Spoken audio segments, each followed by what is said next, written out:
Et avant tout, vous devez d'abord reconnaître qu'un trader rentable n'est pas un robot. Un trader rentable n'est pas un robot pour ne plus avoir de sentiments ou bien de ressentiments. Ce n'est pas parce qu'on est devenu un trader rentable qu'on n'aura plus cette douleur-là que l'on ressent à chaque fois que l'on fait une perte sur le marché. Non. Les pertes, une fois que tu les fais, tu ressens la douleur. Mais la différence entre un trader rentable et un trader débutant, c'est que le trader rentable professionnel met en place certains plans pour pouvoir calmer tout calmement, si on est d'accord, cette douleur-là qu'on ressent. Sinon, la douleur est toujours là. La douleur est toujours présente à chaque fois que tu fais une perte sur le marché. Je vous explique.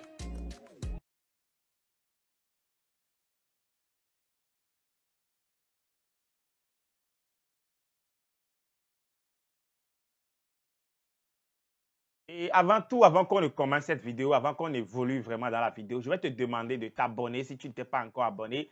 YouTube me fait savoir qu'il y a beaucoup qui regardent la vidéo, mais oublient souvent, c'est ce que je vais dire, oublie souvent d'appuyer sur la cloche de l'abonnement ou bien de s'abonner gratuitement pour suivre toutes ces leçons-là gratuites, tu vois. Il y a des gens, après avoir abonné, mets-moi un pouce bleu parce que quoi, il y a des gens qui souffrent toujours quelque part, qui ont besoin de ces informations-là pour pouvoir faire décoller le trading autour d'eux. Ils ont juste besoin de ces informations, d'écouter ces exercices pratiques-là que nous donnons chaque fois sur cette chaîne afin de pouvoir changer les choses à leur niveau. Il y a des messages qu'on reçoit ici qui prouvent vraiment que si tu ne tombes pas sur la vidéo, tu ne peux pas savoir qu'il y a des trucs importants qui peuvent vraiment t'aider pour que tu puisses vraiment décoller ton trading. Donc, appuie sur la cloche, sur la cloche bleue, abonne-toi et partage si tu es encore généreux.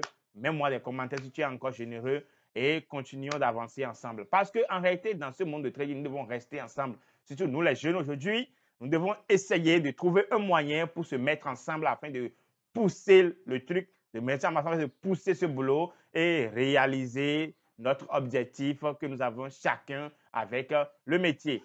Donc, s'il te plaît, tu sais déjà ce que tu as fait. Si tu l'as déjà fait, alors c'est bien, on va évoluer. Je disais que un trader rentable n'est pas un robot. À chaque fois que vous faites une perte, ça se ressent toujours. Vous avez toujours le mal qui vous frappe et la douleur intervient immédiatement. Si on est d'accord? Voilà. Maintenant, le trader professionnel, qu'est-ce qu'il fait? Il a toujours une manière de pouvoir gérer cette douleur-là. C'est la gestion qui différencie l'un des groupes de l'autre. Est-ce qu'on est d'accord? Alors, cela veut dire que quoi? Qu'est-ce que moi je fais? Je disais, je reviens maintenant sur la thématique de la vidéo qui dit maintenant que comporte-toi, fonctionne-toi comme un parieur de foot. Le premier principe que je vais dire là, c'est que un jeu de foot, lorsque cela démarre que le parieur parie sur telle équipe ou telle équipe, si les scénarios, peu importe la manière dont les scénarios se déroulent, il n'a plus le temps de refaire quelque chose. Il n'a plus le temps de réagir ou bien de rétroagir sur ce qu'il a déjà fait. Parce qu'ils ont déjà bloqué d'abord le jeu 1 et de 2, lorsque le jeu finit et que ce jeu-là est terminé et il n'y a plus d'autres moyens pour pouvoir encore parier sur ce même jeu-là parce que les joueurs, ce jeu est terminé. Vous comprenez la manière dont cela se passe. Est-ce qu'on est d'accord? C'est la même chose que tu devrais faire venir dans ton trading pour décoller les choses à ton niveau. En faisant quoi? Vous devez d'abord savoir que lorsque vous êtes venu sur le marché, peu importe l'analyse que vous faites, peu importe tout ce que vous avez fait comme analyse, une fois que tu as déjà pris la position et que tu es dans la position, que ça se passe mal, peu importe l'issue de la manière dont ça s'est passé, je vous demande de vous retirer calmement, une fois que vous avez fait cette là, de vous retirer calmement et de vous coller automatiquement à votre risk money management. Au lieu de vouloir chercher encore une manière pour pouvoir encore essayer de rentrer sur ce même trade-là. Beaucoup de traders débutants font l'erreur parce que quoi? Lorsqu'il prend une position maintenant, par exemple, maintenant l'erreur vient souvent, il prend une position, peut-être qu'il a mal agi en ce qui concerne l'entrée.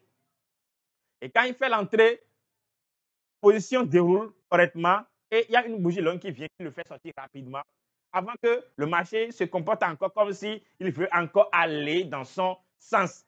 Et qu'est-ce qu'il fait en ce moment? Il se dit, bon, voilà que bon, le marché va encore aller dans mon sens et il reprend une seconde position, ce qui est gravement dangereux. Est-ce que vous d'accord? Ce qui est vraiment dangereux. Parce que pourquoi? Parce que tu as déjà commis, que ce soit une erreur, que ce soit quelque chose que tu as fait en ce qui concerne ta stratégie, ta manière d'intervenir sur le marché. Ne fais plus rien. Laisse les choses comme ça. Parce que à ce même niveau, en ce moment exactement où tu as déjà fait la perte, tu n'es plus toi-même. Tu as déjà ressenti la douleur. La douleur est déjà là. Et l'action que tu vas poser après cette position-là exactement n'est plus une action 100% raisonnable. Impossible. L'action là n'est plus raisonnable. Il y a toujours quelque chose qui manque là, que tu n'as pas vu parce que la douleur t'a déjà fermé les yeux. C'est comme ça qu'on gère la psychologie en trading. Faites comme si vous n'avez plus la possibilité. Vous savez, ce qui sauve les parieurs de l'autre côté, c'est que c'est le match qui est terminé. Même si quelqu'un a envie de reparier encore, si quelque chose vient de faire encore un autre jeu, il ne peut plus faire sur ce même jeu. Il va aller attendre pour un autre jeu programmé. Et de façon, c'est que c'est ce petit temps d'attendre qui maintenant calme la douleur. C'est comme si quelqu'un vous énerve. Quelqu'un vous énerve tout de suite sur le champ. Vous avez une forte envie d'agir. Et lorsque vous vous calmez un peu, lorsqu'il y a des gens là-bas qui vous ont calmé, qui vous ont fait partir, vous allez revoir cette même personne-là après et vous n'aurez plus envie de rien faire. Pourquoi? La douleur qui vous a infligée en ce même position-là, l'autre fois, est déjà partie et vous n'êtes plus énervé comme si vous étiez énervé avant. Peu importe ce qui vous a fait. La chose peut être douloureuse n'importe comment, mais la douleur que vous ressentez sur place est peut-être même douleur que vous allez ressentir, même si vous le revoyez après, peu importe ce qui s'est passé. Donc, c'est de cette même manière-là que nous devons faire les choses aussi en trading.